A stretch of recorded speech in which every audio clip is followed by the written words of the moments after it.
السلام علیکم ورحمۃ اللہ وبرکاتہ۔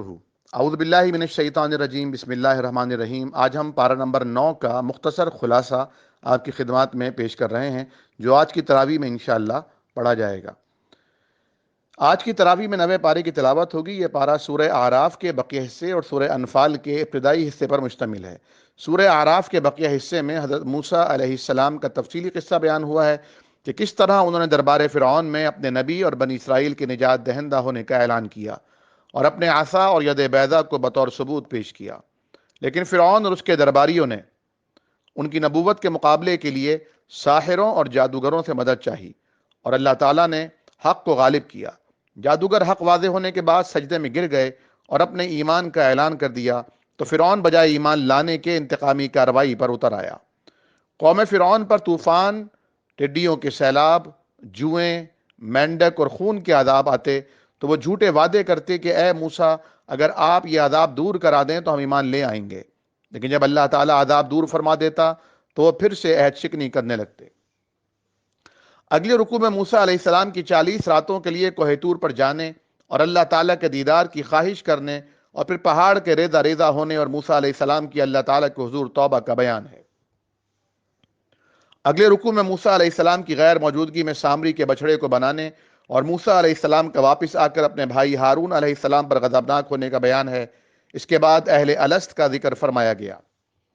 عہد الست اس عہد کو کہتے ہیں جو عالم ارواح میں اللہ تعالیٰ نے سب روحوں سے لیا تھا اور سب نے اقرار کیا تھا کہ اللہ تو ہی ہمارا رب ہے۔ اسی عہد کو یاد دلانے کے لیے ہر دور میں انبیاء اور رسل مبعوث ہوئے۔ اس کے بعد بلعم بن باعورہ کا قصہ بیان کیا گیا۔ تفاسیر میں آتا ہے کہ فتح مصر کے بعد جب بنی اسرائیل کو قوم جبارین سے جہاد کرنے کا حکم ملا تو جبارین ڈر گئے اور بلعم کے پاس آئے کہ کچھ کرو۔ بلعم کے پاس اسم اعظم تھا، اس نے پہلے تو اس کی مدد سے منع کیا، مگر جب انہوں نے رشوت دی تو یہ بہک گیا اور حضرت موسیٰ علیہ السلام اور بنی اسرائیل کے خلاف بددعائیہ کلمات کہنے شروع کیے، مگر اللہ تعالیٰ کی قدرت کے وہ کلمات خود اس کے اور قوم جبارین کے خلاف نکلے۔ اللہ تعالیٰ نے اس کی زبان نکال کر اس کو کتے کی طرح کر دیا، جیسے کہ فرمایا گیا فَمَثَلُهُ كَمَثَلِ الْكَلْبِ۔ اس حقیقت سے پردہ اٹھایا گیا کہ بہت سے جن و انس تو پیدا ہی جہنم کے لیے کیے گئے ہیں، جو دھڑکتے دل کے باوجود حق بات کو سمجھنے کے لیے آمادہ نہیں، آنکھوں کے باوجود اندھے اور کانوں کے باوجود حق سننے کے لیے تیار نہیں ہیں۔ فرمایا کہ یہ لوگ مویشیوں کی طرح ہیں، بلکہ ان سے بھی گئے گزرے۔ اللہ تعالیٰ کے اچھے اچھے ناموں کا ذکر فرمایا گیا۔ قیامت کے بارے میں فرمایا گیا کہ اس کا علم کسی کو نہیں سوائے اللہ تعالیٰ کے۔ سورہ کے آخر میں نصیحت کی گئی کہ آپ لوگوں سے درگزر فرمائیے، نیکی کا حکم دیتے رہیے اور جاہلوں سے کنارہ کش ہو جائیے۔ اللہ تعالیٰ کو اپنے دل میں عاجزی، خوف اور پست آواز کے ساتھ صبح اور شام یاد کرتے رہیے اور غافل لوگوں میں شامل نہ ہوئیے۔ اس کے بعد سورہ انفال کا آغاز ہوتا ہے۔ یہ سورہ غزوہ بدر کے مال غنیمت کی تقسیم کا فارمولہ بیان کرتے واضح کرتی ہے کہ اس مال میں اللہ رسول کا حصہ، غریب، مسکین اور محتاجوں کا حصہ بھی شامل ہے۔ 5واں حصہ برائے صدقہ و خیرات الگ کر دیا جائے اور باقی 4/5 حصہ مسلمان مجاہدوں میں تقسیم کیا جائے۔ تعداد کی قلت و کثرت کی کوئی اہمیت نہیں، اصل اہمیت جذبے اور ایمان و یقین کی ہے۔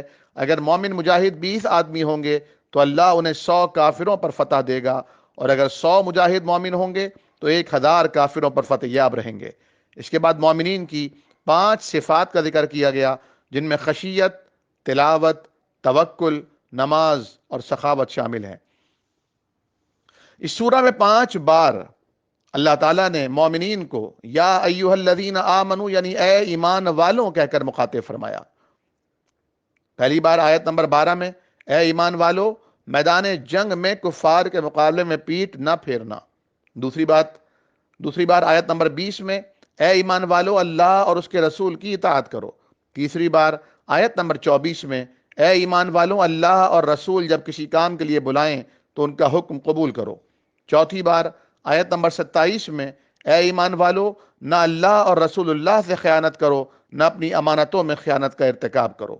اور 5ویں بار آیت نمبر 29 میں اے ایمان والو، تم اللہ سے ڈرو گے تو وہ تمہیں ممتاز فرما دے گا اور تمہارے گناہ معاف کر دے گا۔ ہم اہل ایمان ہیں اور ہمارا یہ ایمان ہونا چاہیے اور ہمیں اس پر خوشی اور مسرت ہونی چاہیے کہ اللہ رب العالمین ہمیں چند آیات میں 5 مرتبہ براہ راست مخاطب فرما رہا ہے۔